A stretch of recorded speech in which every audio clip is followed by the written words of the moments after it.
Football Update. It's with your host, Sean Spencer and Alex Roosmore. What is going on, ladies and gentlemen? It is your boy, Sean Spencer, one half of that dynamic duo that is Let's Talk Football. And it's Tuesday night, ladies and gentlemen. You know who it is. You know where we are. College Football Update is back at you. And that means I'm talking with my guys, talking some college football. You see this guy right next to me. Mr. Maize and Blue still hasn't lost to OSU in a long time, ladies and gentlemen. Alex Loosemore. What up, Alex? Not too much, man. Was excited to get back into it against Wisconsin this past week. Big game against USC this coming weekend on the road again. And some wild football this past weekend that I cannot wait to dive into. Oh, yes. A lot of teams were upset this weekend. But let's see how that pans out. But I got to introduce my guy. Hey, we saw the team. They struggled at first, but see, when sometimes in life you got to persevere. See, they say that the race is not given to the swift, nor the battle to the strong, but to they that endure, and they're doing pretty good now. You see my guy in front of that brick wall, E.K. Holiday. What up, Eric? Hey, Sean, Alex, good to be back. I've been in a cave licking my wounds. Getting back in fighting shape. So this is cool. Happy to be back and talking football with you guys again. Oh yeah. Hey, nothing like it. And we want to send a shout out to our buddy Will Kramer. Had a little bit extra work he had to do, but he will be back with us next time. But guys, we're back. College football. I mean, you want to talk about it, we're in the thick of it. The upsets happened, and we're even going to call out one of our buddies, even though he didn't admit that we told him he was going to win. He did call out the certain upset, and we'll get into that. But we got to talk first about this new AP poll. The upsets played a huge role in that. Teams that were in the top 10 no longer in the top 25. I mean, what in the world? So let's go ahead and get into it now. As you see, 1 through 5, Ohio State, Miami, Oregon, Ole Miss, and A&M. Then starting with 6 to 10, you have OU, Indiana, Alabama, Texas Tech, and Georgia. Then LSU, Tennessee moving up. I like this. Georgia Tech. Yeah, they're not 15 anymore. Yeah, that was their spot. I thought they were going to stay there. And you guys now are in that 15 spot with that win. Our buddy, EK, Notre Dame at 16, Illinois, BYU, man, number 19, ACC's own Virginia at 18, and Vandy at 20. And down there you have Arizona State, you have Iowa State, Memphis, USF, and Florida State rounding out the top 25. Alex, I'm going to come to you first, and let's talk about that. There's the two major upsets, and all of a sudden, now Penn State is not in there. Now, all of a sudden, you got top-tier squads out. Is this what are you thinking, man? I mean, this AP poll perfectly describes what this past weekend was. This is pure chaos compared to what it's been.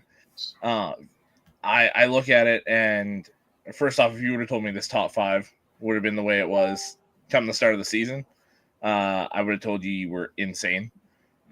Miami, Ole Miss, A&M being in there, I would have told you were out of your mind. I thought they would be good, just not top 5 good. Same with Indiana at 7, Texas Tech at 9, Georgia Tech all the way up at 13, Mizzou 14. It's just pure Virginia at 19. Like it's all over the place. It's kind of nice to see some parity as well too. It's not what I think last week or the week before we brought it up that like nearly 20 of the 25 schools were Big Ten and SEC, starting to get a little more variety in there, which is always nice to see. Mm-hmm. And it shows a lot of playoff races here, kind of narrowing down like the group of 5/6 auto bid there. Right now it looks to be Memphis or USF. Oddly enough, they play each other in a couple of weeks.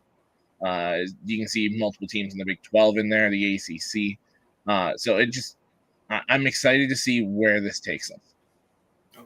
Absolutely, yeah. And Eric, you look at I mean, this list and got to shout out our ACC, and I'll add you in there since coming basketball season's almost here, so you're going to be ACC soon enough. So, but for outside of you guys, with obviously number 2 Miami, you got Georgia Tech, Virginia, and then Florida State hanging on. I mean, but to Alex's point, I mean, you got teams all over the place. You got schools that are not normally known for being up here, but in here, I mean, look at BYU, who we figured out they're for real. They got the win over Colorado, and I mean, we've seen them. They're in the top 20. I mean, Eric, when you looking at this, what are you thinking, man? Yeah, some similarity with Alex's long thought process. I don't want to say there's anybody in that top 10 range that really shocks me. Texas, I was a little on the fence about them. Obviously, it's very shocking. The outcome of them being completely out of the poll. Right.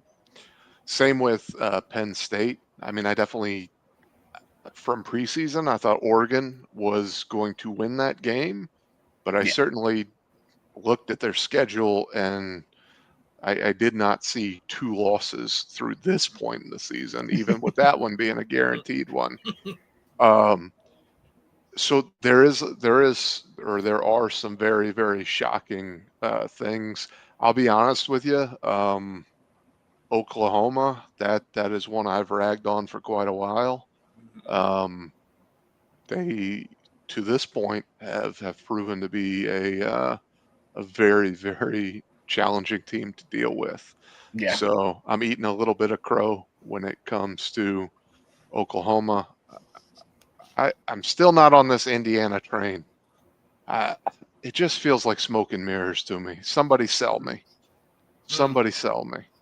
But I mean, my big thing is no matter who they play, they run the ball like crazy. They're averaging like 250 to 300 yards a game on the ground. Mendoza is one of those quarterbacks that plays well, does not make mistakes. It seems like a better version of their team last year. So, like, I mean, they're a team that might win the first round playoff game. But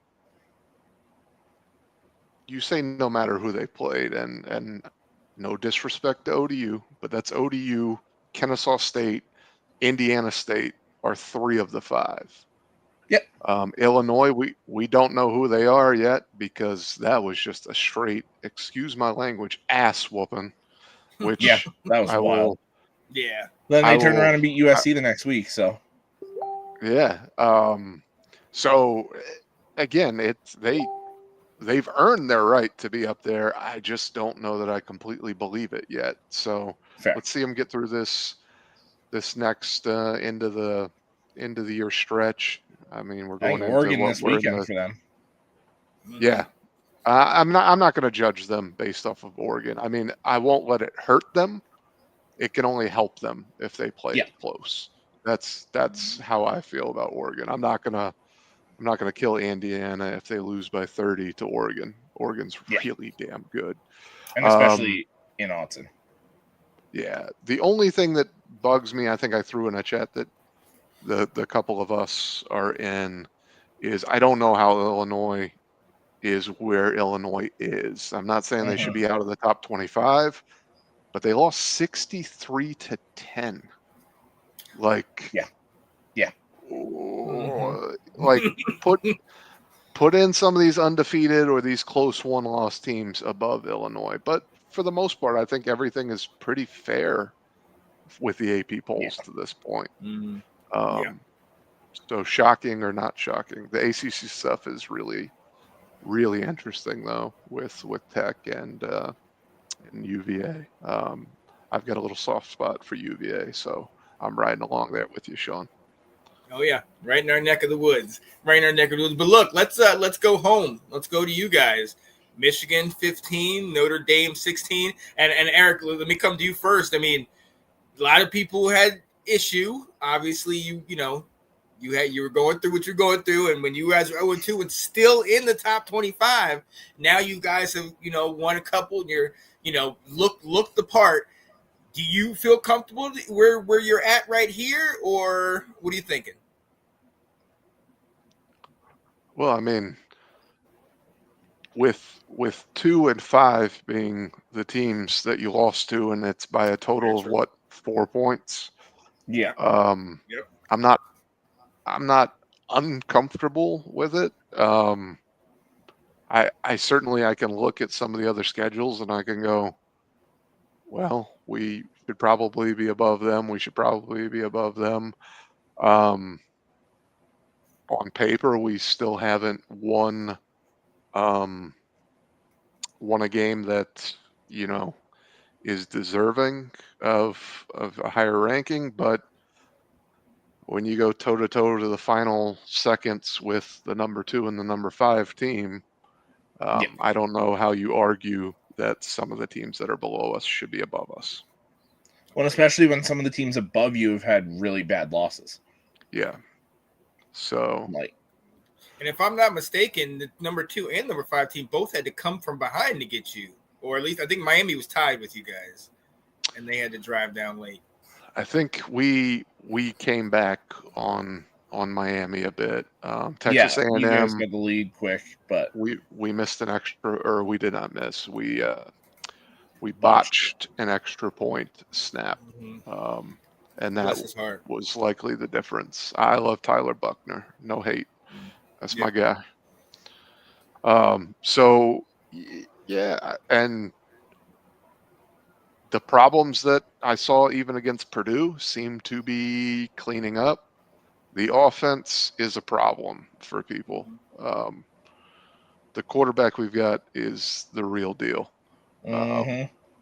Arch is falling down the draft boards, and CJ is moving into the 2027 draft boards rather quickly.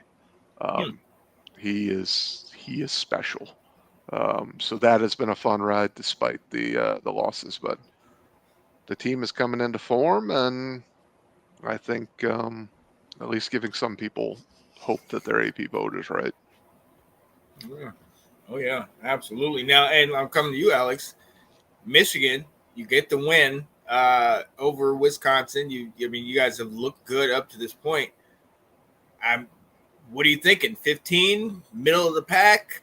You good with what your spot right here? Yeah, I think it's pretty fair. The only really tough game we've had is Oklahoma, and we lost by I want to say 11.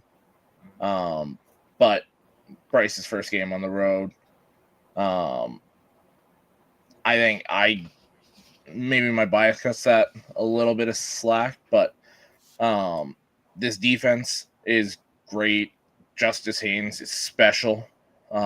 He's been, I think the lowest he's had in a game is 117 running the ball. So the one thing I wish, well, it's kind of twofold. I wish Bryce Underwood could take a little off his passes. But I wish our wide receivers could catch a damn ball too, outside of Donovan McCulley. McCulley doesn't seem to have an issue with it, and Klein, the tight end, doesn't seem to have an issue with it, but everyone else can't catch a cold right now. So that's a little frustrating, but I think it's all in our hands to make the playoff here. We got, like I said, the tough game against USC in LA this weekend, but then it kind of sets up nicely to, if we win that, we're probably a one-loss team hosting Ohio State at the end of the season. So I really like this spot, and I think it's a valid spot for us right now. I think kind of that 11 to I'll cut it off at Notre Dame there. I think all those teams are very similar. I think all those teams they can punch and take out probably 4 through 10 above them. but at the same time, clearly, as some of these matchups have shown, could fall short against those guys. So I think this is all still very close. I kind of agree with Ben. I think the top three are separating themselves. But I think everything else is up for grabs. Yeah. Well, I'll say this. On paper, I can't argue it, Alex, but you say 4 through 10. I'm not scared of number 2. Let us revisit it. So that they earned it, and they're very good. But I think on a neutral site, you take that. I honestly, I don't know that any of the top 10 in general actually strike that much fear as a whole, as we're used to of past years. Yeah. Yeah, I think this is the most up for grabs any spot in the top 25 has really been. Yeah. That Ohio State defense is filthy, though. Oh, yeah, they are legit. Sayin doesn't make mistakes. They got 3 really good running backs. And then they have the best offensive player in the nation and the best defensive player in the nation. So Are you finally going to give Carnell Tate some love now? Tate's shown that he can be a good wide receiver too. Absolutely. Just picking with you, buddy. Oh yeah, buddy. And look, I'm gonna say I love the both of y'all's location in this, because the other thing about it is both of you guys have championship pedigree. Both of you have been to, the mountaintop in the last couple years. And when you're looking at some of the teams in front of you, Missouri, Georgia Tech, Tennessee, LSU, Texas Tech, some of these teams are new in here. We'll see. Obviously, we talked about how these conferences will kind of cannibalize themselves, but I really feel like with y'all's schedule and just kind of how a lot of these guys above you might fall a couple slots, I think you guys are in prime spots, really be in a great location come November, December, late in the season. I think Alex definitely is. I think you went out and you're in. Michigan controls their own destiny 100%. I do not believe that we do, and here's the reasoning.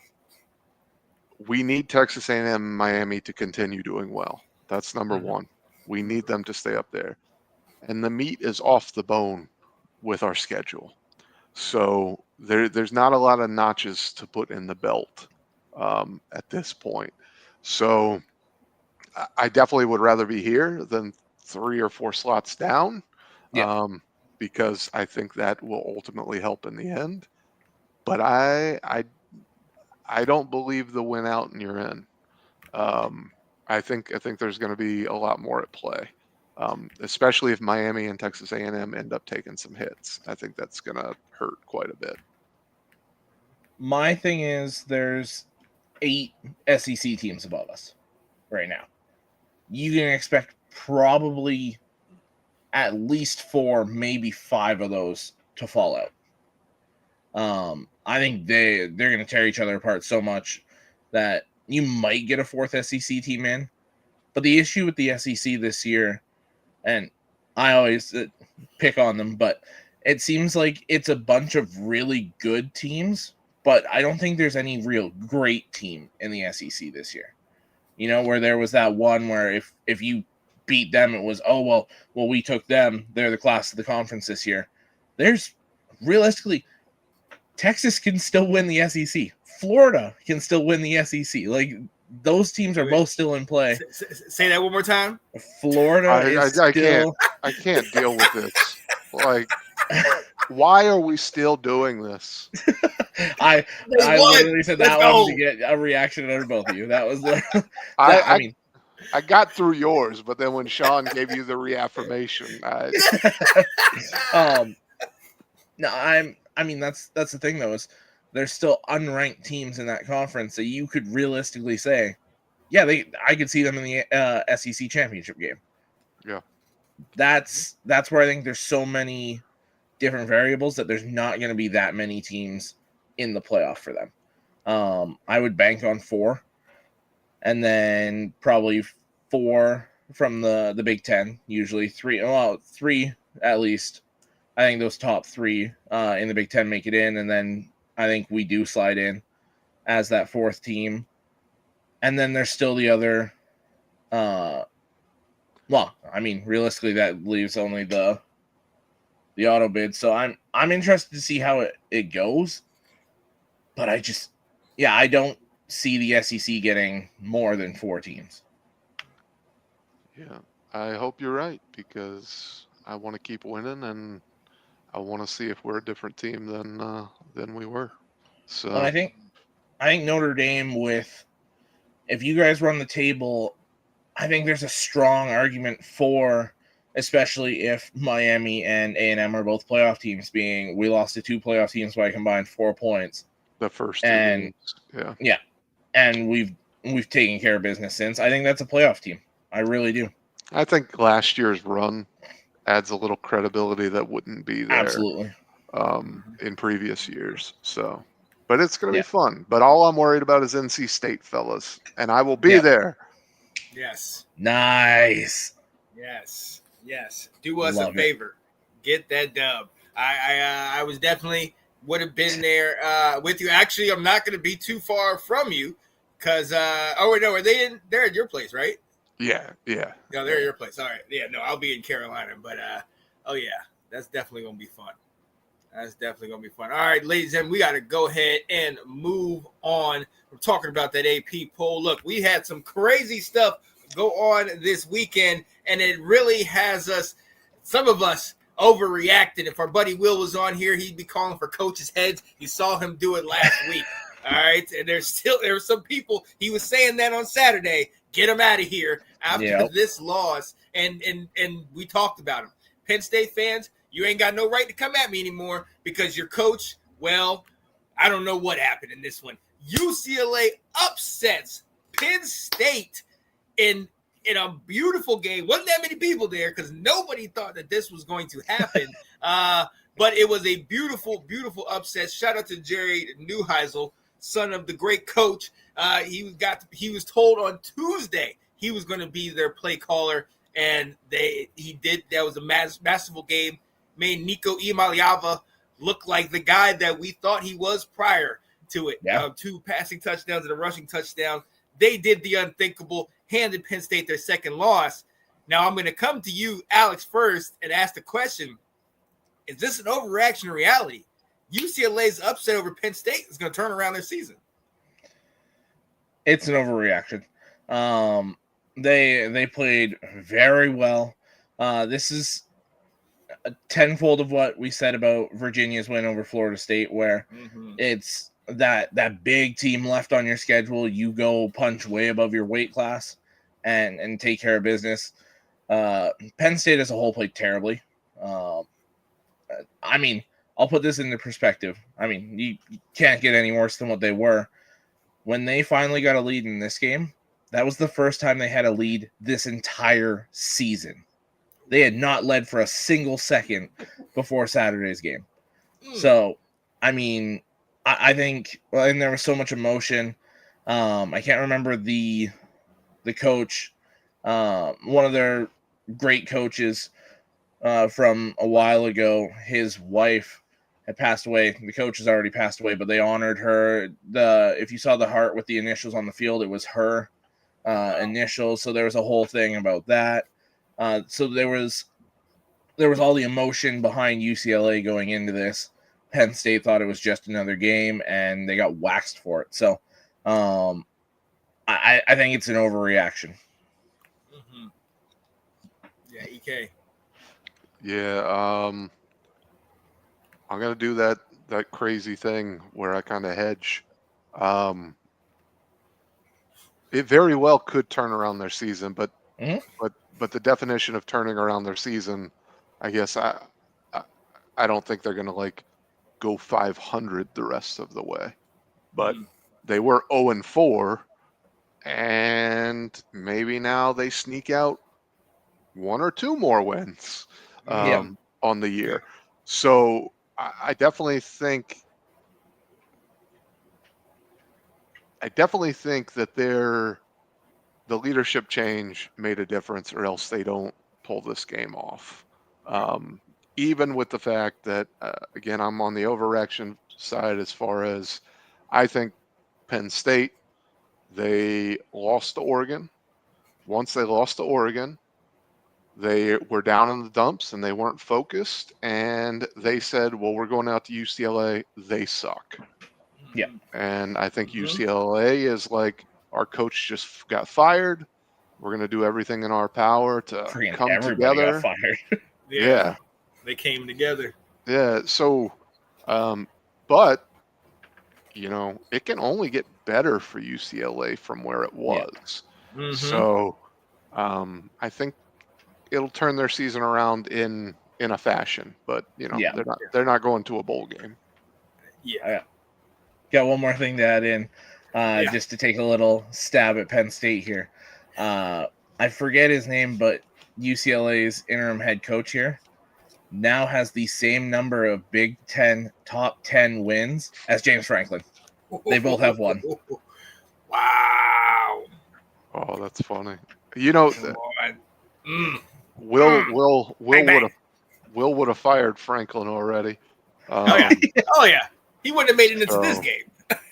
He wouldn't have made it on the flight home. Let's be real. That's an interesting topic for another time, because I don't know how you fire Franklin, because when you fire Franklin, you have to stop and go, all right, the guy who's brought stability back to a broken program, and who do you hire when you fire him? That's the question. I have my one that I brought up last week that I really like the idea of. Go for it. Sorry, there was 3 that we brought up that I really like the idea of. I like Luke Fickell in Penn State.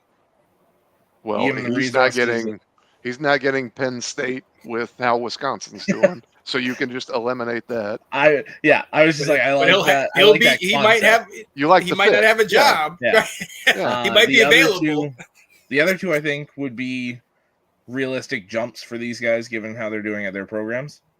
Matt Campbell at Iowa State and Dave Aranda at Baylor. I think they both fit Big Ten football. I think they could turn their style into Penn State football and do very well with it. Yeah, it's an interesting thing, especially in this era too, because as soon as you fire your coach, you know your roster is going to be completely turned over. So are you better off continuing to kind of keep recruiting great, because they do, and putting your chances, or do you do like Nebraska did and you fire Frank Solich and then you fall off the face of the earth? Frank Solich couldn't win more than 10, but he always won 10. Yeah. It's just such a weird dilemma. It just depends on what the expectation is and what the standard is, right? Yeah. If you're fine with winning 10 games, keep Franklin. If you're fine with not winning those big games, keep Franklin. But if you're looking for more, then I think you might have to look. But even then, like, how many jobs has Matt Campbell turned down? Yeah. He's turned down a lot of jobs. Dave Aranda might jump, because Dave Aranda's seat goes from hot and cold by the time of the day. But, yeah, it's just there's no right answer kind of scenario, but it's a fun topic. Mm-hmm. Oh yeah. Shout out to Misador, said, wait, there's still college football. I stopped watching. We feel for you. As an FSU fan, yeah. Oh yeah, we feel for you. Look, I'm gonna hop around since you're over here. We got to talk about it. Overreaction or reality? I'm coming to you, Eric. Florida State is not as good as we once thought they were.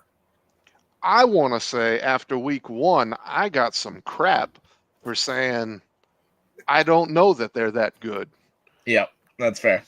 So I will leave this question up to you all. And that wasn't a bashing Florida State, but from what they lost to where they, or how far they dropped last year to how they have to regain, I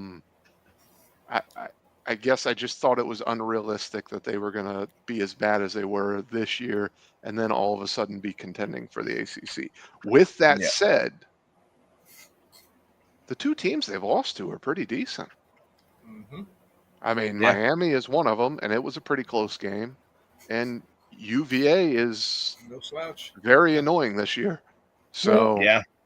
I still don't think that they're, back in the FSU shape that we all wish they were. But I also don't think it's as dire as some people are making it sound at the moment. Mm-hmm. Yeah. Yeah. Misador says FAU is not the team they think they are, which could be very true. Alex, what do you think, man? Yeah, I think it is a reality. I compare it a lot to, for example, the Giants starting Jackson Dart there, where it's like you don't really have a lot of tape on what they're going to do with these pieces, with say Castellanos and those guys coming in, and there was a lot of changeover. It's like, okay, what are we really gonna get from these guys? Alabama's clearly figured it out. I think if they played again, it's a very different result. But I think it's now that, okay, we had 3-4 weeks of tape on these guys and how they're going to play with these pieces, we can figure out how to stop them. And then once that was figured out, then they came kind of crashing back down to reality a bit. So I think Florida State's still a 7, 8, maybe 9 win team. It's just where we were talking AFC or ACC front runner and into the playoff. That's not the case anymore. Mm-hmm. And yeah, I'll definitely pump my brakes. I was one of the ones that was driving that bandwagon. I was right there with early you. on this season. And it partially is because my guy Tommy Castellanos wanting to see him do well. And mind you, these 2 losses, like we've said, 2 good teams. Virginia, we're going to talk about it a little bit later. They potentially, I could see them in the ACC championship. So these aren't slouches, and they took them to the wire. Big game. This last one was a little bit rougher, but yeah, I definitely think that I might have been a little hasty in my judgment, thinking that they were as good. But I think, to your point, give them some time. I think towards the end of the year they might still be competing for some stuff, but a little too soon with. They'll get a solid bowl game. Like, they're not going to be in some nothing bowl game right at the very beginning of it. They're going to be playing right around New Year's in one of the better bowl games. They won't get the top tier ones, but they'll be in a solid one. Mm-hmm. Misador said, "No, Norvell has no counter punch." And I mean, we will talk about an interesting question. Norvell, I mean, a year ago we were all talking about hot seat. And then he has the start that he has this year, and it's all in the back of our minds. But you lose two of these games. Should we start to have that conversation again? I mean, we know how I feel about Norvell. I don't think he's a good coach, but that Alabama game gave him another year at the very least. When you can say, no matter how they looked there, when you can say you beat Alabama in the 2020s, that buys you at least another year. I don't know. I need to look at the remainder of their schedule. I mean, if we're finishing, which I don't predict at all, because I think they're much better than this, and their schedule really lightens up. I mean, they play Florida last. Like, Hey, that's not given. That's not a given. All right, let me tell you. I mean, to be fair, which Florida are they getting? I'm just picking with you guys. But if they finished 6-6 with this schedule, I would be seeing if I could get the Dion hype train to come home. Thank you. I've been saying that. and get all the 5 stars you could imagine. He'll bring them, especially in Florida State. Yeah, that's so 6-6. Like, that is not the same situation as a James Franklin 10-win team. Yeah. Especially, I mean, Pitt, Stanford, Wake, Clemson, Virginia Tech, NC State. Like, we got to get 8 wins at minimum out of this. So, and I agree. I'm not a big Norvell fan. I do think he was a very good offensive coordinator, but I think his offensive coordinator he has now is light years beyond what he ever was. So, yeah, I think he's one of those guys that's, again, comparing to the NFL, he's like Josh McDaniels. He's a good offensive coordinator. He's not a head coach. Yep. Misador said they will end up in the Little Caesars Crazy Bread Bowl. And he said, bring back Jimbo. Hey, you want Jameis too? I don't think you want Jameis back. Jameis can be the OC. There we go. Oh, you don't want. Look, he need a job. Jim- I mean, Jackson took his spot, so Jimbo is what sent you guys into this spiral. Yeah, literally. He left the cupboards bare the last few years. Yeah, you don't want Jimbo back. Oh yeah, and look, let's go from we were talking a little bit about the NFL. Let's go to a famous NFL, family, not famous. I mean, famous in his recognition, but not in his play recently. Eric, I'll come to you first. Overreaction or reality? Arch Manning is in over his head. I mean, anybody who's a first-year starting quarterback is in over their head. I mean, unless you have the super rare exceptions. I mean, there's times like I'm watching CJ Carr and I'm like, this dude is amazing, but still sometimes you're like, oh yeah, he's a freshman. So I think I've been on that train all along that the hype has been way unfair to him. Even if you look back, I think we talked about it the last time I was on here. If you look back to the high school competition he played against and the team he played on, they were not necessarily the greatest. So, I mean, I don't know what we want to do to the kid. There's more people than just him on that team, and that line lost a lot from last year to this year. They lost a lot of receivers. 3-4 starters at least, yeah. Yeah, so I don't know. I guess part of me feels not ruthless enough to go dig on the kid, because I'm never surprised when a first-year starter has it rough. So I think all the haters are the same people that were the ones who were saying he was going to be the next coming. So I don't know. I definitely in over his head, but I don't think that's any different than 95% of other college quarterbacks. Yeah. It's to be expected. If you take the name away from it, you would expect what we're seeing. Misador said Arch will be fine. Let the kid mature. Alex, what are you thinking, man? I mean, if you look just specifically at this Florida game, the offensive line was awful. They were atrocious. Florida dominated them in the trenches. The defense, which has been top 5 level all season, was brutal on Saturday. They fell apart. Jabbar Muhammad and those guys in the secondary that have been lights out all year were suddenly letting, Dallas Wilson or DJ Wilson, that young receiver, run all over the field on them. They had no semblance of a run game with Baxter and those guys. Arch was bad. I'm not saying there's nothing on him. He played poorly on Saturday as well. But I think this is Texas this year is in over their head. We talk about all the hype that Arch had. I think this is a whole Texas is way in over their head this year.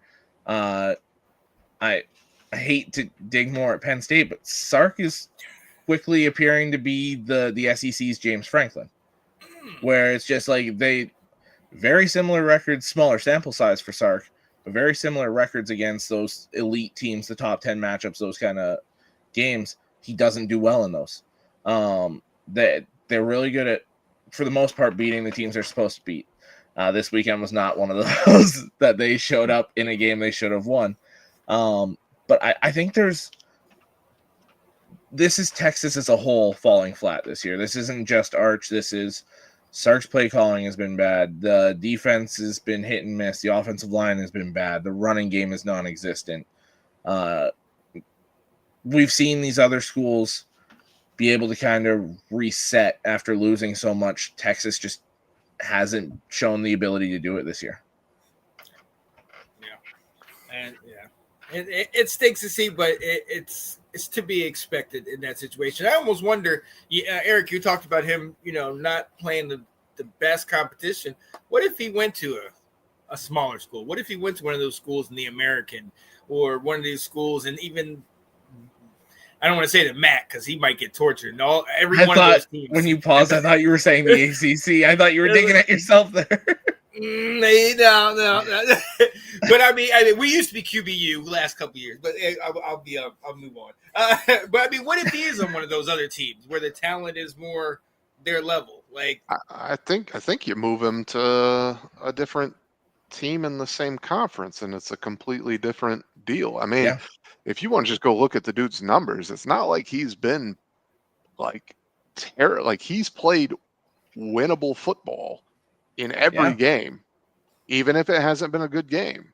Yeah. Like he has played, it hasn't been him that is the difference, or just solely him.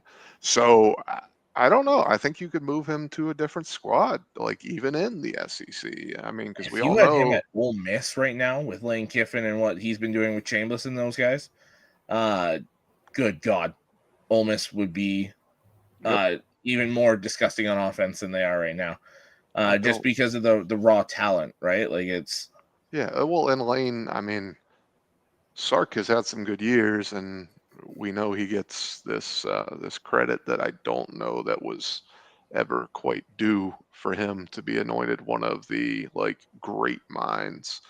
He followed what Lane kind of laid down in multiple places. oddly enough. Yeah, so you know, I think that is, if we kind of spin it back around, since we've talked about it briefly with the other ones, like if there was one where I do think the seat can get hot real fast, it's that one. Especially if they lose to Oklahoma. Which it sounds like Mateer's going to be back. It sounds like he's back in time for that game now. Could you imagine if they lost to Oklahoma without Mateer? Oh, heads will roll. He might fall on the tarmac deal just like his many-time predecessor Lane did. Yeah. So I don't know, that I could see that. The boosters in Texas, they've never shied away from doling out the coin, and money is just a number to them. And honestly, that is, I mean, still when I think about it, I think that might be the best job in college football. There's a very strong argument for it. So the competition and the people willing to jump for that job, I think would be very, very strong. I'm not predicting he gets fired, but it could turn real fast. Yep. Mm-hmm. Yeah. You got to win over there. Especially with the success they've had the last couple of years. For them to have that success be in the Final Four 2 years in a row, and then to have this if they lose 4 or 5 games here. But Texas fans aren't looking at it Final Four 2 years in a row. They're looking at it as they came up short. Yep. 2 years in a row. Yep. Right, wrong, or indifferent, that's just how they're looking at it. Yep. Now, Texas thinks they're a blue blood, and you go look at Texas history, they aren't a blue blood. Nope. So think about that when you go firing your coaches too soon, Texas. His name is Eric Kelly. Send all your attacks at him. That's all right. And we got one more. We're going to come to the greatest conference in college football, the ACC, even though my team's not doing the best. And we're going to ask the question. Alex, I'm going to come to you. Overreaction to reality. UVA will play in the ACC championship game. I'm going to go ahead and say overreaction. I think it's still going to be Miami and Georgia Tech. But I feel like, and funny enough, UVA might almost not want to play in that game. Because it might be one of those ones where you're the third team in the conference, 9-3, 10-2. And I said it when we were doing the predictions this year. I think a 9-win team, a 9-3 team, is probably going to get in the playoff this year. So if you're sitting there at 9-3, as long as you don't have any like bad losses, I think you might sneak in there.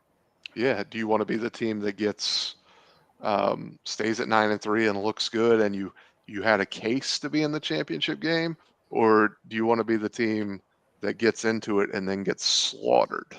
Yeah. So that's an interesting scenario. Someone tell me this: they don't do coastal and that anymore, right? Is it just It's the just the best two top 2 records? teams. Just Yeah. straight, yeah. That And the that's top every- four is UVA, Duke, Georgia Tech, Miami. As far as conference wins, okay. Yeah. Duke and UVA both have 3. Well, I'm rooting for UVA, but I have a buddy who is a diehard fan, and it's just hard not to see them tripping somewhere as good as they've been. Yeah. Same goes for Georgia Tech, but if no one else rises to the equation, it would be pretty cool to see it. Yeah, it's one of those teams, or one of those 2 in Miami, I think. I think Duke will slip up before they get there. And then it just comes down to whether Georgia Tech or Virginia slip up. And if they do, when is that? So Yeah. It's an interesting conference race to watch here. It'd be fun to see if Florida State makes a run too. Yeah. Even though, right. Yeah. So, I mean, based on those 2 losses. Well, and Duke and UVA play each other on the 15th, on November 15th. So that's going to handle itself. But then you also have Cal, they got 2 losses. Yeah. They play Washington State. They get a game against North Carolina. Well, we'll see how much they put on us. And Wake, it can give some teams some trouble. So, and then also a game against VT. So, I mean, it's not easy ACC wise. I mean, I think they're definitely gonna have to keep fighting, but it could be them. But I think with you guys it's an overreaction at the moment. Yeah. But Chandler Morris, that dude's pretty damn good. He could have just let me be an ignorant bliss over here. Tigers are getting their ass kicked right now. By the way, I mean, we talked about Penn State and Texas being out. Just the idea that Penn State, Texas, and Clemson are all out. 3 of the top 4 in the preseason rankings are all unranked. Also, Texas set the record for fastest number 1 preseason team to be unranked. I think it was 2015 USC. One of those mid-2010s USC was 12 games. Or 12 weeks. No, 12 games. That was the Matt Barkley years. Yeah. That's when the Dory Jackson beat us by himself. Yeah, and when I remember the one Sports Illustrated cover distinctly, it was, is Matt Barkley going to be the first quarterback to throw for 6,000 yards? That was the headline on there. Boy, was that not the case. Matt Barkley, he was really good. Those teams just were not very good. Yeah. But they had the record. I believe it took all 12 games in the regular season for them to fall unranked. Texas did it in 5. So they smashed the record. And then I wonder if this is the first time or the fastest for having a number 1 and number 2 both go out. Yeah, if it's ever happened like that. I mean, we talked about Penn State, but what is going on there? Like, I don't know. That roster has everything, man. Penn State? Well, yeah, and that's the other one. I mean, does this loss knock them out of the Big Ten championship and CFP? Oh yeah. Without a doubt, they still have to play Ohio State, and I believe they still have to play Indiana as well, if I'm not mistaken. I know Ohio State for a fact. I don't know about Indiana. I can't imagine Aller not buckling under the pressure against Ohio State. Yeah. That's interesting. I'll see if I can get their remaining schedule here. It feels like Knowles overturned the defense too much. Kotelnicki and Aller don't seem to be a fit. The offensive coordinator and the quarterback. It doesn't seem to. Kotelnicki wants a different quarterback, I think, than what Aller does. Yeah. And it's just, I mean, it seemed like the only good player in LA for Penn State on Saturday was Aller. I think Aller was the only one that really did anything. Yeah, he had a good game. Yeah, he played very well. The rest of the team did not. So it seems like either the team plays well and he doesn't, or he plays well and the team doesn't show up. So they get a bounce back game this weekend. They host Northwestern. Although, given that they just played UCLA and lost, who really knows? They're both 3-2. They then go to Iowa, then a bye, go to Ohio State, then host Indiana, then go to Michigan State, host Nebraska, and go to Rutgers. That's like, I mean, they lose to Ohio State. I'm going to say they lose to Indiana. And it wouldn't shock me if they lose to Nebraska as well. So, I mean, and look, if that team potentially 5 losses. If the team that showed up on Saturday comes out, Michigan State will sneak one out too. And Rutgers might too. Well, how far could they fall? Very, very far. Yeah. But yeah, I think they're out of the Big Ten championship altogether. That's 2 losses in the conference already, with 2 extremely difficult games to go. So I think they can kiss the Big Ten title game goodbye, especially with both Oregon and Ohio State still being undefeated, and Michigan being undefeated in the conference as well, Indiana being undefeated. There's too many teams left without a loss in conference for Penn State to have a chance, I think. That's interesting. EK, you faded into the background just like James Franklin, man. What what you think, man? Like, where'd he go? Overreaction? Yeah, I mean, I don't think it's an overreaction. I mean, their 2 losses are 2 conference losses. Like, you're really setting yourself up with doing that, and then they got to run the table. Yeah, I'm not ready because based on our early conversation, for some reason I just can't get on the Indiana bandwagon yet. But Ohio State, I don't see how Penn State can win that game. Jim Knowles has to have a master class, and Drew Aller's got to play like he did on Saturday with the offense showing up around him. That's the only way. And I didn't think that UCLA could beat Penn State. So, it could very well happen, but even then, you're still down 2 games in the conference. So, I mean, Michigan's undefeated in the conference. Ohio State's undefeated in the conference. You said Indiana is. Illinois is still only ranked 1 loss, in the top 17. So USC only has 1 loss as of now. If they beat us, they can go. Nebraska only has 1 loss in the conference. Yeah, there's so many teams ahead of them right now in the conference that they got to climb.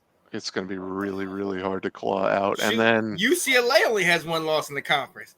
They might come in. Yeah. But also, like, does this? So we talked about Florida State, right? Or not Florida State. We talked about UCLA.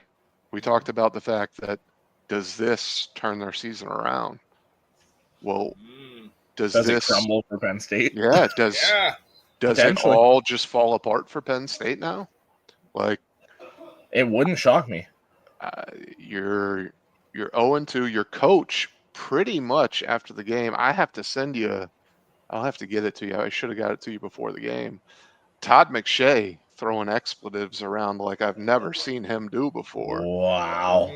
About, what's the problem in Penn State? And, he breaks it down as leadership. And he says, I never watch post-game press conferences, but all he did was make excuses and blame players. And then at the very end, he said, but it's all on me.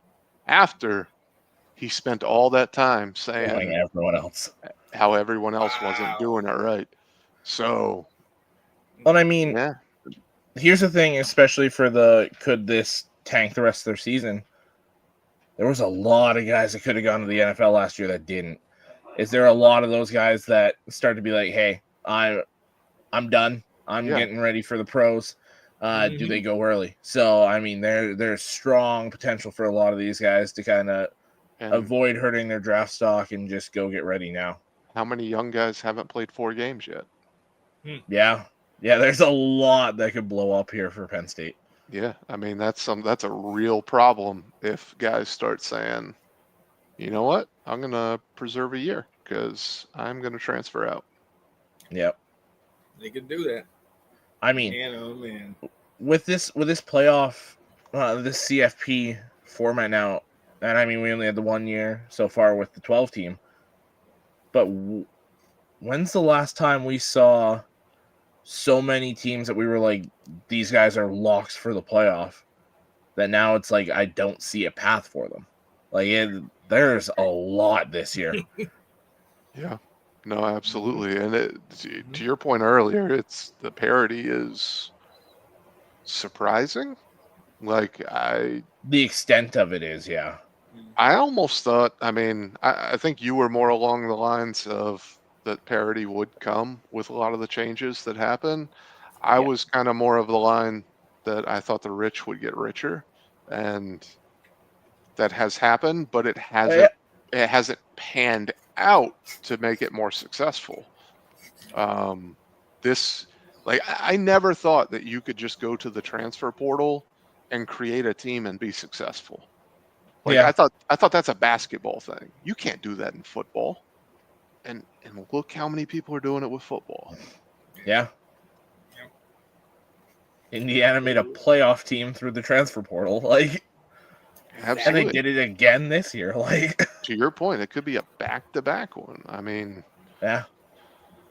It's. I mean, Norvell, his run, was based off of. There was a lot.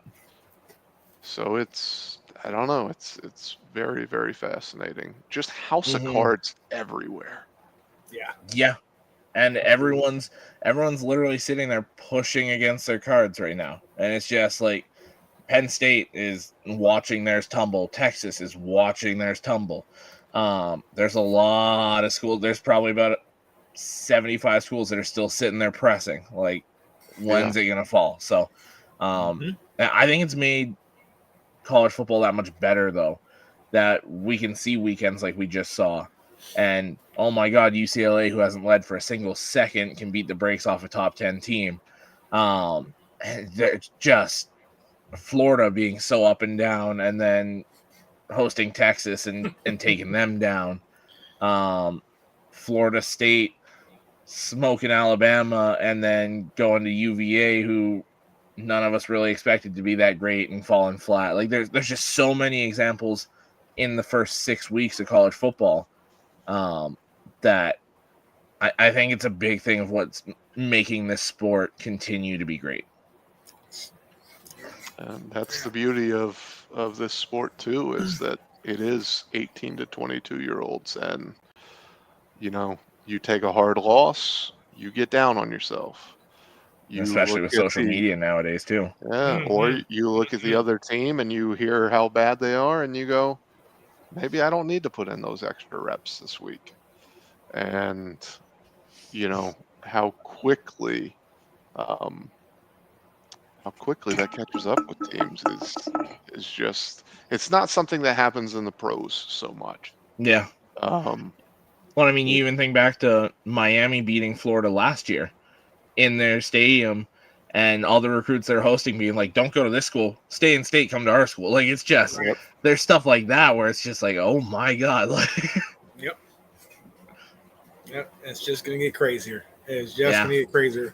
But to your point, this weekend is one of those weekends that makes you remember why you love it. Watching Coach Neuheisel in backstage on the there was an announced thing, watching his son call plays to upset the Penn State and all that, and just seeing him get so emotional about it, that is what I love about this game. Seeing the underdog, the Buster Douglas, if you will, take out the Mike Tyson. Like That is what I love. Nobody called it. Nobody predicted it. And they even had a thing at in UCLA. One of the restaurants said if UCLA wins, they're going to give everybody free fries. Well, some of the radio personalities out there were saying, "Oh, well, that's the safest bet ever. You're not going to get anything because there's no way they're going to win the game."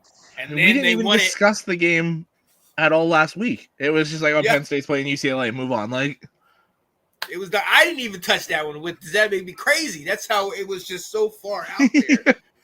And hey, we'll see. I mean, I love that. I love that stuff can still happen. The Florida, I you know how I felt about Florida. I didn't think they were as off. I thought their defense is a lot better than defense is very good. The offense has been awful.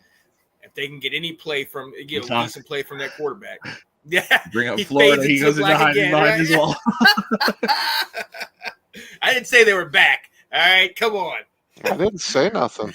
I didn't say anything.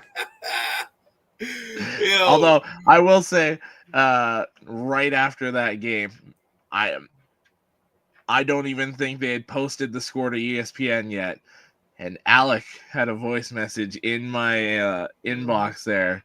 Being like, I told you so. Nothing saying we were right about the Oregon game, but he was all over about this Florida-Texas game. So what's up with the DoorDash QB being number 2 in the Heisman voting? I feel like a couple he's of us going to win the Heisman.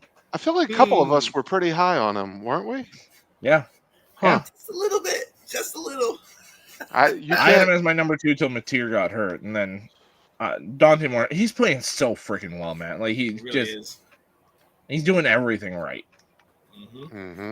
Mateer would have been right in the mix of it, but those games being out, that really hurts. Yeah. Yeah, there's a couple good options, but I think he's got a good quarterback. So hopefully he's on the flexing side of things now. It's not going to happen. He's going to be doubting him just as much next week. That's it. Yeah. Wouldn't be Alex if he liked his own team. All right. Hey, and that never. No, I've never seen anyone hate their college team as much as he does. Somebody's in the running for their NFL team right now. Yeah. Well, yeah. Don't tell me who. Just tell me a team. Ravens. Yeah. Yeah. Oh man, jumping off. Been having some back and forth about the Ravens the last couple days here. Oh man, you're really good for 24 years. I guess let's jump off the bandwagon. Thank you. But you had describe the game without talking about the injuries. It's like, what? How do you? Oh, I did. No, I know you did, but it was like even what just saying. If Cooper Rush is your starting quarterback, I don't want to talk about your team at all. There was, I think they said on Red Zone, it was like $168 million of their salary cap was injured and not playing in this game. Your entire secondary. I just reiterate, Cooper Rush was their starting quarterback. Yeah. Yeah, he didn't look good. But then that could also make you go back to Shador, because apparently, when the Ravens called him in draft time, Shador said, "Look, I don't want to get in there. I don't want to be sitting behind Lamar. You would be starting right now." I think there's a team that should make a call for Shador. Yep. Oh, the Las Vegas Raiders. Geno Smith is terrible right now. Yeah, he's looking rough. Why not give Shador a shot? See if he's. I mean, right now you're going to be bad enough that you're going to have a high pick anyways to go get a quarterback. Why not see if one of these young guys might be available to see if they can be your guy? That's how I view it. And Cleveland's clearly not going to give him a shot. So yeah, no, they cleared the way to say Gabriel's the guy. Yeah. It'd be funny if they brought. I know they just traded Flacco, but it'd be funny if they brought in somebody else to back up Gabriel. It's just like we really ain't gonna play. I kind of think they're going to. Same thing. Yeah. Well, because Shador hasn't even been active for. He's still QE3. Yeah. Yeah, that's rough. So I think if Gabriel falls on his face here instead of going to Shador, I think they trade for a cheap option like Russell Wilson and go and get. I think they'll Or avoid Jameis. Shador Bring or Jameis Jameis. back. Yeah, They're available. I think they will avoid Shador like they've been doing. The Shador doesn't help himself either, man. No, Yeah. Did you see that stuff where he was The- miming his answers? The non-talk interview, yeah, that.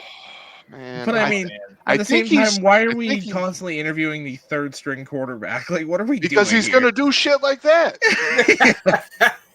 I'm clicking on that. Yeah, I'm Yeah, looking to see yeah, what it's stupid true. stuff he does next. But at the same It is time, true. if like, I mean, if you took Shador Sanders' name out of it and you're like, yeah, we're going to interview the third string quarterback. Well, he would have been Wouldn't cut care. for doing that if his name wasn't Shador Sanders. Yeah, I mean, at the same time, if you're the Giants, you'd probably go interview Jameis Winston. So I'm saying that, but Yeah, but Jameis is generally, I mean, as They interviewed DeVito, but he was actually getting playing time. yeah, I was like, Jameis is entertaining. He's not being a Yes. dickhead. yes, he's entertaining. Like, let's eat these W's. But it's I really think Shador's a good quarterback. So Yeah. like I wish he wouldn't shoot himself in the foot with some of the extracurricular stuff, because I honestly think he thinks he's being like cheeky and fun. I think he does. And I don't think it maybe hits his like his his family / like the whole group around him, friends, all that sort of stuff. Maybe it hits different with them than it does when you're going on national TV and doing it. Well, I mean, even his brother Shiloh, where there was just a clip that came out and he signed an autographs and stuff. He's not playing or anything, and somebody made a joke asking him for some money, and his response, instead of being like saying something about like getting another shot at a team or whatever, was, "No, I got cut. I ain't got no money." Like, it was just like they seem so unserious about everything. Like, which is kind of cool, because you're like, it's them being them, but also like you're going to be a franchise quarterback. Like, yeah. Unfortunately, there's certain things that got to happen when you're the franchise quarterback. I wonder if this is almost like a Josh Rosen situation where they come from money. Their dad is still making money, and they're better. I mean, well, Josh was decent in college, but they're better than that. But if you don't have to really work for it, and you already could say, both of them could say they were in the NFL. I mean, if you don't have that, maybe this goes back to that Dylan Gabriel comment where he talked about entertainers versus competitors. Maybe Shador's on the entertainer side. Maybe this is what he meant. He's focused on, he does good stuff, and he's not talking about his character, but clearly some of this stuff, if the Browns aren't taking you seriously, that should say something right there. I mean, I don't question if he's putting in work and stuff. I assume he is. I don't think he's doing the Kyler Murray thing and playing Call of Duty instead of watching film. But, man, by the way, Johnny Manziel watching 0 hours of film. Watching Kyler hurts me so much. That kid is so talented, and he is so bad. Top 10 pick in the MLB and the NFL, and he is so bad. He stinks right now. But I just wonder if it's just not getting through that. Your dad is the most charismatic guy in the world. Like, your dad could say anything, and people will love it. And I wonder if they think that they have that same charisma. I think they think that for sure. And their dad is a very unique individual, like just in the grand scheme of people as a whole. Like, he's one of one. Yeah, he could sell me a USC hat. Like, I'm certain of it. But I wonder if, because he garners those reactions to other people that they're around, if maybe they get similar reactions to those groups of friends and family and support staff and whatever it may be. Well, it's what they've been around their entire life, right? Like that's what they've seen. So. They saw it at Colorado. I mean, how much they really get reprimanded at Colorado when they were there with their dad? Like, who really went after them? He was Like, there for 2 seasons and got his jersey retired. Like, Yeah. I mean, Who's going to? If it's not Dion doing it, it's nobody doing it. And I bet Dion probably does do it. But I mean, you want to imitate your father too. But not like I said, Dion is just different. Like he can walk in a room and he just takes the room over. And you can be super charismatic, but that's a whole other level. now I will say with Dion, we talked about James Franklin in his press conference. I really liked the way Dion handled his last Saturday, where it was clearly this is on the coaching staff, because he's like, we're in the game every week. We get right down to the end. He's like, the only one that we flat out lost was Houston. They just beat the brakes off us. But every other one, he's like, we've been in this exact same situation right at the end of the game with a chance to win, and we blow it. So clearly this is on the coaching staff. And he's like, we're going to figure out what the problem is, whether it's the coaches or how we're practicing, and we will get it fixed. Where Franklin attacked everyone and then said, oh, but it's my fault. Dion went straight to, no, this is our fault. Franklin, like, I'm going to compare everything to Notre Dame in some fashion, just because that's my experience, right? Yeah, that's what you know. Like, this is eerily similar to Brian Kelly's run. Like, brought back stability, made you relevant, but you don't win the big ones. So, and I, so what you're saying is they got to hope that he picks a different job and walks out the door. That's kind of what I'm saying, because I never would have, based on my fanhood, I wasn't going to be the one chasing Brian Kelly out. Yeah. Was I happy for the new beginning when he left? Absolutely. Well, and especially Marcus Freeman. Yeah. But, well, even right away, like right when he was named, it was like, okay, this is exciting.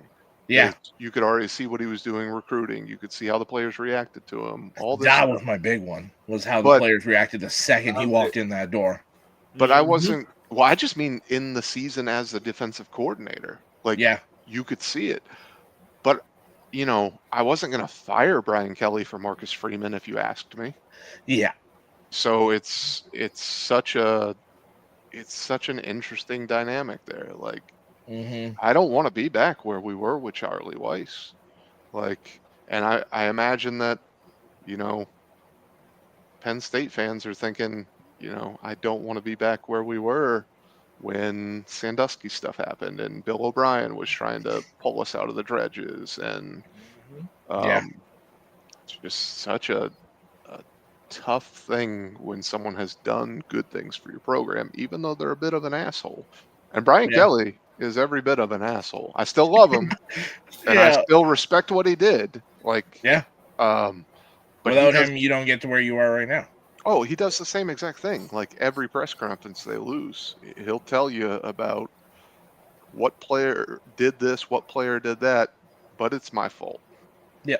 And you can see that there's no sincerity behind it whatsoever as far as it being his fault. Yeah. So I feel like I'm looking at the same guy. Yeah. That's a great comparison actually too. Because like they're there pretty much every year, but they can't get past just showing up, Yeah. Like or getting up for the big ones. Yeah. Like how many times did you guys get to, like, for example, the national championship with Manti Te'o there, or the playoff game when we were still in the 4-team playoff, and it's just like you show up and you think, okay, this might be the time, and then it's just the same thing time after time, and that's Penn State in the regular season at this point. Like, yeah, it was Alabama, and then it was Clemson, and then it was Alabama again. So the two playoff berths, and then the national championship game. And then it's just, but how do you fire him? Yeah, because at that point you're getting there.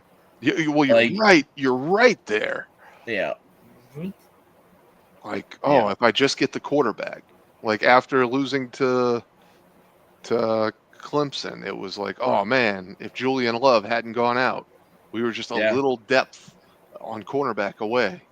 And Yeah. then play against Alabama, and you're like, oh man, all we are is a quarterback away. Yeah. Like we have it all except for a quarterback. So why you don't want to upend everything when all you need is, but it ends up Yeah. being so much more in the grand scheme of things. Well, I mean, Penn State was in it against you guys in the Final Four last year.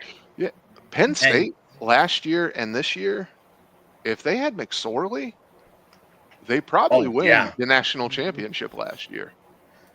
Or you know what? As much as I didn't think he was that special, but even if they had Hackenberg, I could Yeah. see like it's one of those things. And I think Aller's a really good quarterback. I think do it's not, just but keep going. it's one of these things like we've said with Nico and those kind of guys where they're really good when they're in their right system. I Yeah. guess is how I should put it. They're not great overall quarterbacks, but when you get them in their right fit, they're dangerous. So I don't think that's their fit there. I think they kind of should have done what Georgia did this past year. I think this offense looks a lot better with Bo Perbula as the quarterback, just because he's a lot more of that mobile. Kotelnicki's trying to do a lot of this run, the option kind of stuff offensively, and Aller's just not that guy. He's the pocket passer that can run right down the middle and get you 4 or 5 yards if he needs. But And you know who did really good with those kind of guys? Norvell. yeah, Big arm, pocket passer, could run down the middle. Yep. yeah.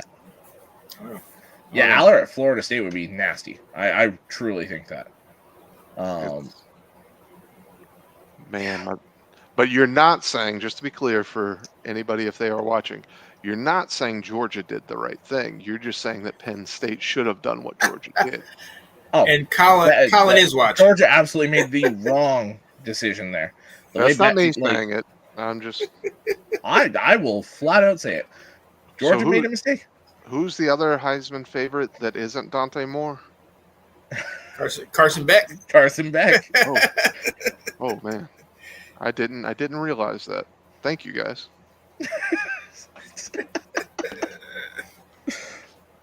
And the college chat blows up in 3. 2. Oh, right. Colin said, can certainly relate, my friend. He said Notre Dame was right there, capitalized right, and then he said, still think we gave y'all's the best game. I think Penn State did. Yeah, I would go Penn State in that one. You can't say something nice to me after I try and stir the pot, Colin. Well, see, he typed that before. Oh, okay. Never mind. We're good. Delayed, right? Might be delayed. We're good. We're good. But yes, I thought Georgia definitely terrified me more than Penn State last year, even though Penn State was probably a bit tougher. It was just the knowing that Penn State can't get over the hump and knowing what Georgia had been. Georgia's absolutely the more the mystique around Georgia was more terrifying than what Penn State brings to the table. But the victory over Penn State was better because I hate them. Yeah. Clearly, they're still suffering from that loss. Well, ladies and gentlemen, Colin said we'll find if it was a mistake at the end of the season, bub. Oh, that's fair. That is very fair.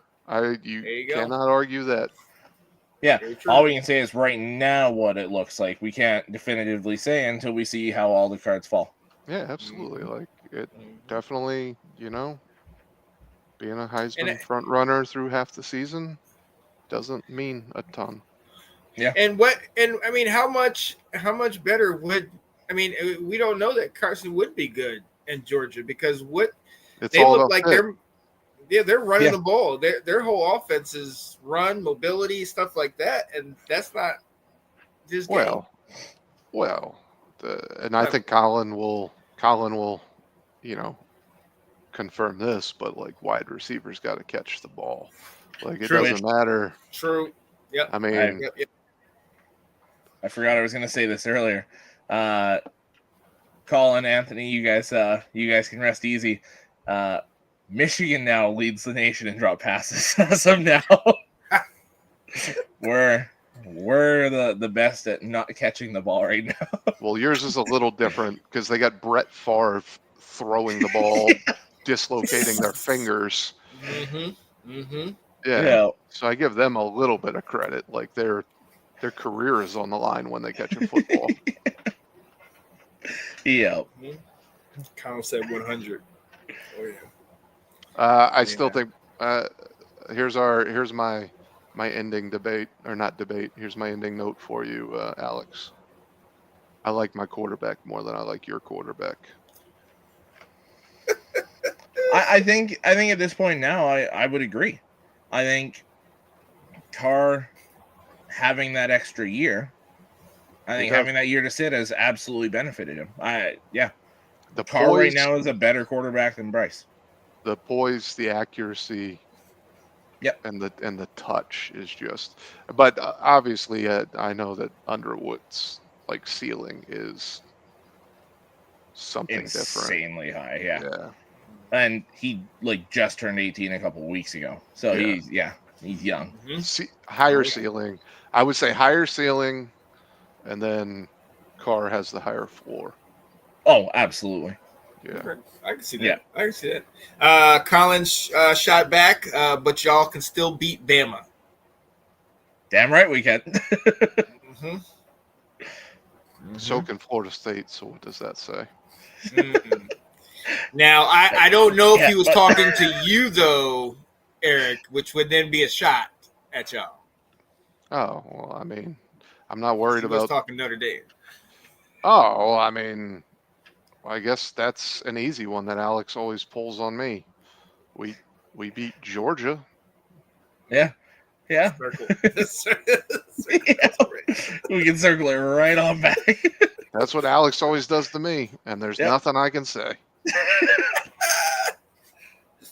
I love that on anybody. Just okay. Well, what happened the last time? Yeah, such a good argument to use. All right. He was referring to Michigan. Never mind. He's referring to Michigan. Yeah. All right. Then I rescind my statement. I only fired at you because Sean. I looked at all the other chat. And I saw Notre Dame. I thought he was coming Notre Dame. That's on me. I apologize for that. But yeah, he said Colin. Yeah. Colin knows I got utmost respect for the Georgia football program. Oh, yeah. I mean, that's still, if you're talking over like a 3 to 5 year stretch, that's the standard right now, is what Georgia's been. Can I tell you one thing that I hate though? If they would just fix, just Kirby Smart wear an actual hat. Just wear a real hat. Respect. You know you're doing it well when that's the flaw we're picking. Like, it just bugs the shit out of me when I see. I've always hated those hats, so yeah, I'm right there with you. Only Spurrier can pull it off. It was good. Yeah, fair. They did and that's not the only thing. Driver's ed is another thing. So. Yeah, that should be a mandatory class for the Georgia Bulldog football team.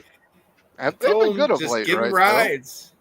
I mean, yeah, we haven't had any driving issues in the last couple of weeks here. We're doing okay. Maybe they partnered with Uber. I'm telling you, get those ride shares and just take these guys to where they need to be. Don't let them drive. Whatever you do, limo for each of them. With the money they got nowadays, why not? It's investing in your guys. You know there's an issue. Go ahead and fix it. So they get away with paying players more because they don't pay them to play football. They pay them not to drive. Or they have to pay them. They have to pay their legal fees after they drive. So they got to fund them somehow. They're taking a portion of that like $20 million athletic budget just to pay for personal drivers for these guys. Do you think there are attorneys like coming out of that school like they are just amazing at traffic law? Oh yeah, lots of first-hand knowledge, right? Lots of pro bono work. Are we just being jerks now? A little bit. Colin's still in the comments, so It's kind of fun though. Okay. I still ladies hate and Alex's team much more than yours, Colin. Yeah, likewise. And the beat goes on. Oh man! All right, ladies and gentlemen, we appreciate y'all joining us, and Colin, who has been in here the last 15 minutes, where we went on this extra Literally rant. the entire time we've been just shooting at them. He's a Oh, champ. I'm sorry, Colin. He's a good dude for playing with it. Yeah. Oh yeah, absolutely. All right, ladies and gentlemen, I said I'd be down for that. Should, but NIL centric. Yeah. I think that's what we're talking about. Yeah. Yeah. All right, ladies and gentlemen, we got to head out of here. You see my guy over there, Alex Loosemore, and the guy in front of the brick wall, Mr. E.K. Holiday. It's your boy, Sean Spencer. We will see y'all next time. Up, fading into the wall. Yep. Peace, people. College Football Update. It's with your host, Sean Spencer and Alex Loosemore.